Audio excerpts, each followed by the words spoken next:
Well, I was gonna take the plunge into pure lore eventually. The rules make my head hurt, so I can't become Auspex Tactics or anything similar, and I already made the guard do or don't, so the rules are more or less covered to the extent I'm capable of doing so. I mean, I could go into the specifics of stats for Krieg models, but I'm gonna make the assumption that most of you don't plan on spending the several grand necessary to build a proper Krieg-only army. Listen man, if you want to spend your college tuition on resin, then by all means, I won't stop you. But I'm making this video for the people whose monetary decisions don't all revolve around James' workshop. All that being said, Krieg is a fun faction to talk about in lore. A tad bit covered already, but hey, I want to talk about them now. And besides, they have one of the very few Warhammer backstories that isn't grim and dark because Games Workshop did the usual thing and went chaos. Chaos is the bad guy. No one can do anything in this universe without it tying back to chaos in some way. Nope. Krieg is the epitome of 40k grimdark without any outside help. Just good old-fashioned human awfulness. None of that demonic crap. You'd think Games Workshop would make stories along that vein more often. Love him or hate him, everyone is at least aware of the fact that Krieg exists, so there's clearly some kind of market for it. You'd think that as a company it would just make sense to capitalize that and try and recreate the success of Krieg, but there I go again, trying to apply logic to Games Workshop's business decisions. But I wildly digress. Let me tell you about Krieg and the Death Corps it spawned for what's probably the 5th time you've ever heard about this. No BS memes being presented as fact here. And I'll even start with the planet's history, because believe it or not, they have one. Kriegers don't just pop up like a fungus whenever enough pillboxes are built in an area. But before I do that, first I have to tell you about how this video was sponsored by Raid Shadow Legends. We're back for round 2, baby, let's go! The game with hundreds upon hundreds of hero choices and combinations hasn't gone anywhere, and now it's time for Raid's 3-year anniversary this month. Happy birthday, video game, I'm happy for you. And they've kept pumping out things for the game all these years. Let's look at this magical book for a showcase of some of the features added. Doom Tower. Bit melodramatic of a name, you say. Not at all. There's 120 levels of bosses that would love nothing more than to eat your soul and or body. Don't worry, they don't discriminate. New players and old players alike can all be devoured. More bosses and heroes. It's pretty simple here. You add more heroes to the hero game. Please stay with me now. They've all got pretty awesome designs. I mean, just look at the sketches that went into creating them. Some of them have really nice features on their sketches and end designs. A whole 2 features. Shadowkin, because adding new characters isn't enough, last year Raid decided we need a whole new damn faction. Do you like samurai aesthetics? Don't answer that. The answer is yes, because samurai are cool. And the Shadowkin have that and more. Liberated from the forces of evil, the Shadowkin still aren't quite what I'd call good guys. A little bit of gray morality with these guys, something spicy for you. And the Hydra. Look, he's coming out of a prison. Isn't he cute? No, he's not cute. He's the hardest boss in the game. You know how Hydras have multiple heads? Yeah, all these heads do something different. There's no one-size-fits-all strategy here. If you come in here swinging without a plan, then say goodbye. And you'll deserve it too, because I'm telling you about it right now and you still went in without a plan. There's more to say, of course. 'Tis once again a celebration for the 3-year anniversary of Raid this month. Free gifts for everyone. It's a reverse birthday. You don't need to give gifts to Raid. If you download the game, Raid will give gifts to you. But wait, there's more! New champions are being added, new artifact sets, a fully personalized video about every player's Raid achievements, everyone's phone will turn into a Raid-style transformer and take you away on a magical journey. Okay, I made that last part up, but the rest is still true. And on top of this, there's a whole month of special events and tournaments. Win characters, win sweet, sweet shards, and win more. If you don't own Raid yet, well guess what? There's a link in the description and a QR code right here on screen that'll give you a special birthday package worth $40. 40. 4 10s. The 3 heroes Misericord, Tiger Soul, and Romero are back. If you foolishly didn't download the game with my last link, then now's your chance to grab them. And 10 Force XP, Magic XP, and Spirit Brews each. Enough brews to make a dwarf moderately tipsy and it can all be yours. But of course, you've only got 30 days to redeem all this. So if you wait, you're gonna miss out and probably make the Hydra cry, and you don't want that, do you? Not unless you're some kind of monster. But if you already have the game, fear not. It's a birthday celebration. There's still stuff for you. Just punch in 3 years Raid and you'll get $25 worth of free gifts, new and old players alike. What else can I say? I can say you should download Raid again, I guess. Download Raid. Just click the link in the description and I'll see you in the game. We have finished the ad. It is now time for Krieg. Why don't we start with that name, because dear God, I think we finally found the least subtle Games Workshop name in the history of the franchise. It's just war. Who names a planet War? Did whoever colonized it hear about the German language but never actually learned what the words meant? Or was it founded by future Germans and they thought if they named it that ironically, it would be a really nice place to live, you know, like Iceland? Well, either way, they foreshadowed what was going to happen to it nice and succinctly. Anyways, before the planet of Krieg started cosplaying the Fallout universe, it was a regular old hive world. It was actually a pretty prosperous trading and manufacturing hub. Sure, it was still a hive world, and therefore the vast majority of people lived in conditions that could generously be described as unpleasant, but hey, it was no worse than any other hive world in the Imperium. At the very least, because it was a trading and manufacturing world, there was always some fresh-faced merchant from off-world who could generously donate to the food supply by getting devoured by cannibals. Okay, I might be making that last part up for dramatic effect, but it's a hive world. That's not the least likely thing to happen by far. Funny enough, this state of affairs actually lasted for most of the Imperium's history. I mean, you'd expect a planet called War to be targeted by a dozen dozen different orc invasions on the daily, but nah, it wasn't until the year 433 M40 for things to go really bad. You see, unfortunately for Krieg, the planet was ruled by something just called the Council of Autocrats. More wonderfully unsubtle naming. And you see, the funny thing about people in power is that they generally like to keep that power. So these guys started getting paranoid and started turning their cities into fortresses that would make a dwarf jealous. And then they started getting bitter towards the Imperium about getting taxed all the time, because how dare anyone abuse our populace and steal their resources? No one has the right to do that but us. And then one day on the aforementioned year 433 M40, things went bad. The governor of the planet, who was apparently such a heinous man that his very existence has been retconned away by the Imperium, declared independence. And then a whole bunch of nobles went right with him. In fact, most of them did. He also decided to renounce the Emperor as a god, because at this point you might as well just full send the whole insurrection thing. But thankfully, there was one man left to call for help, Colonel Jerton. And call for help he did before the Imperium at large finally responded and told him to sort out the mess himself, or so help them God they might actually do something. Truly, the Imperium always has mankind's best interest at heart. So Mr. Colonel Jerton found a whole bunch of atomic bombs in a shed somewhere, weighed his pros and cons, and turned the whole world into atomic soup. And that still didn't end the Civil War, because of course it didn't. But because the rebels were the ones the nukes were pointed at, they got the worst of it. I mean, as much as anyone can be worse off than anyone else in nuclear war. And after a nice and short 500 years, Krieg was back in Imperial control. Now, to go back in time for a brief moment, the guys in charge of taking stock of the Imperium's inventory saw that Krieg got nuked and pretty much wrote it off as a loss. I mean, when your subjects start blowing each other away with atomic weapons, it's a pretty safe assumption, I'd say. So upon hearing that Krieg was actually still alive and kicking, the Administratum celebrated in the most Imperium of Man way possible, by immediately demanding that Krieg send a regiment of men to the Imperial Guard as soon as possible. Krieg sent 20.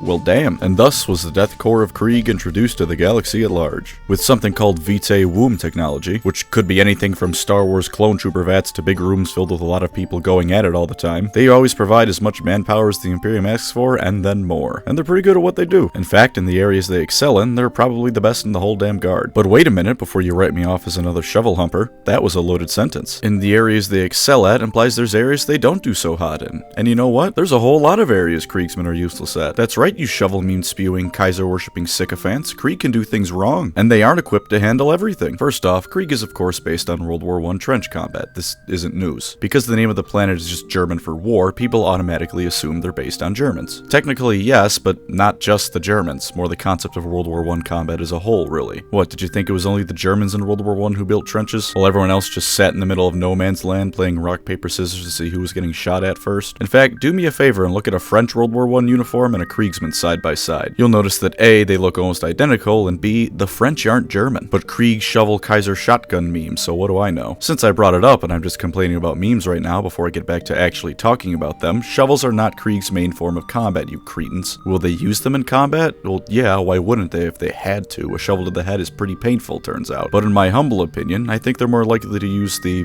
I don't know, the gun in their hands with the pointy bit of metal on the end of it before resorting to construction equipment, and they don't commit suicide by minefield at the earliest chance they get. They desire death as a form of atonement for their planet's rebellion and seek to take as many people with them before they go. You can't take anyone with you if you clear a minefield by walking on top of it. The problem with Krieg is that there are three interpretations you can make of it. There's the sad, pitiable version of it because they're an army of grown-up child soldiers who are brainwashed to think they need to die for the sins of people long since dead. There's the stoic side of them that refuses to budge under even the most deadly of circumstances because nothing short of their skin melting off is going to phase a Kriegsman. And then there's the version where they're the best regiment ever and have Sabaton songs constantly blaring in the battlefield as they run headfirst in the enemy to beat them to death with a shovel. Now, in a vacuum, none of these are inherently bad interpretations. Even the last one, because it kind of leans into the sillier parts of 40k. The problem is between memes and people not actually looking into the subject matter, the last one is all people ever hear about, and it's annoying as hell. It makes people dislike a regiment that otherwise is outstandingly cool and just generally a great piece of Warhammer lore. But I've complained about memes long enough. Hopefully exactly long enough to make people know I'm not just here to make shovel jokes. So getting back to the lore of this lore video, what is the Death Korps of Krieg actually good at? Attrition warfare, in a nutshell. If the situation requires the guard to stay put and hold no matter the losses, you can't do better than Krieg. Any enemies whose whole shtick is charging headfirst into melee are gonna have a bad time, because every member of the Death Korps has a bucket list that starts and ends with murder-suicide. Once again, Khorne proves he is the worst chaos god. Bloodletters and berserkers bravely rush across the field to be immediately gunned down by a 5-mile-long trench system of artillery and las cannons. Same for Slaanesh in this case. Sure, they're a whole lot faster than Khorne, but also a lot weaker and vulnerable vulnerable to things like any form of concentrated firepower whatsoever. Orcs as well, though they at least might build some Stampa or other unholy abomination of metal that lets them get close. As a general rule of thumb, any enemy that focuses either primarily on melee or attrition warfare themselves is probably going to hand the Death Korps a victory on a silver platter. The Iron Warriors may be just as good at building fortifications and siege warfare, but the funny thing about a really big cannon is that it doesn't really matter if a Space Marine or a normal guy is the one pointing it at the enemy. The Tyranids, I'd say, are a 50-50 chance, because while they primarily focus on rushing into melee, the hive mind is so adapted that the moment they find a weakness in the Krieg lines, they're going to pour in and start murdering Guardsmen like it's going out of style. Also, in one of the Kane books, the man himself mentions how infiltration organisms like lictors are sent in once the hive mind figures out where the major defensive locations are. And that sort of thing would be a death sentence for Krieg, let alone something like a Trigon burrowing under the trench. You also can't really scare the Kriegsmen as a whole, so Night Lords probably aren't going to cut it. Better than Khorne because they acknowledge that stealth is in fact a thing, but what are you going to threaten them with?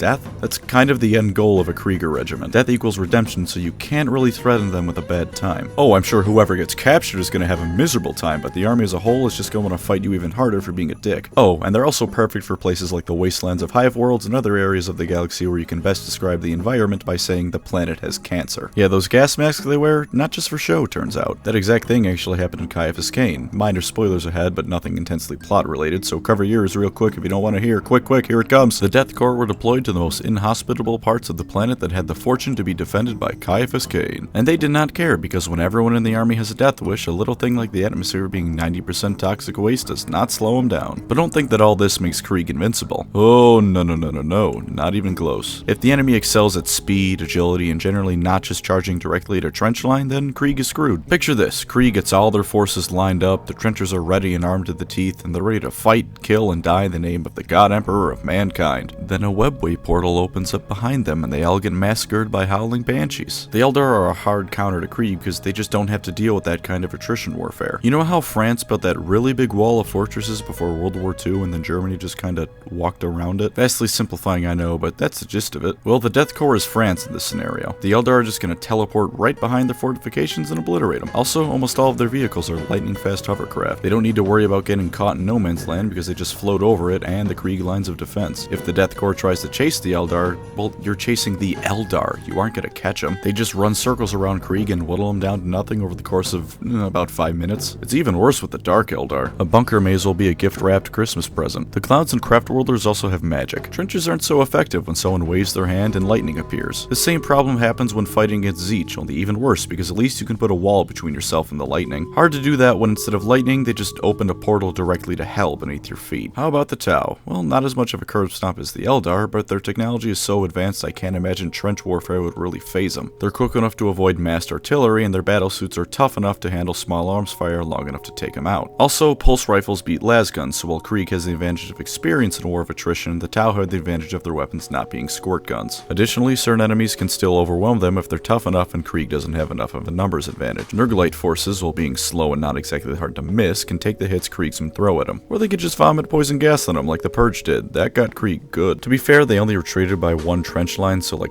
50 feet max, but that hardly makes the guys who got gassed any less melty. Necrons as well can give them a real hard time. When you can repair all of the lasgun wounds in the world, it's kind of irrelevant if you shoot the Necron 100 times if you can't finish him off. Of course, artillery can still hurt the slow-moving Necron, so it might not be a total defeat. It's just not going to be an easy victory by any definition for the Death Korps. And if the Necrons break out the real big boys like a Catan Shard, they're going to win handily. Though whether or not they would for just a bunch of Kriegsmen is a matter of debate. And because I think it's funny to end on this, Krieg has a habit of people thinking them as doorstops whenever they show up in lore that doesn't explicitly feature them. Once again, here we go. When they show up in the Caiaphas Cain novel, fair is fair. As he fights alongside them, he's more than happy to appreciate their suicidal bravery. But before that, he's just kind of like, yeah, they're crazy, I don't get what it's all about. And the Japal regiments think they're utter doormats. They're more than happy to let the Kriegsmen take the bullets for them, but they don't really care for the whole dying for the Emperor deal. I just think it's hilarious that every fan of the franchise seems to either love them or hate them, but in universe, everyone except the Administratum just kind of treats Krieg with utter indifference. So there's the Death Korps of Krieg, a faction that by all rights should be a real fan favorite, but because there's nothing more fun than beating a dead horse, a lot of people dislike them. Oh well. Hope I could give a slightly different spin on these fellas, since I know plenty of people have covered them already. It's just fun to talk about the gas mask lads, what can I say? Thank you of course to my channel members, you are the trench line to my Krieg combat tactics, keeping me safe from artillery fire and letting me continue on. Artillery fire in this case representing something bad, fill in your own interpretation. The support is greatly appreciated regardless of my ability to properly form metaphors. Thank you for watching and take care out there.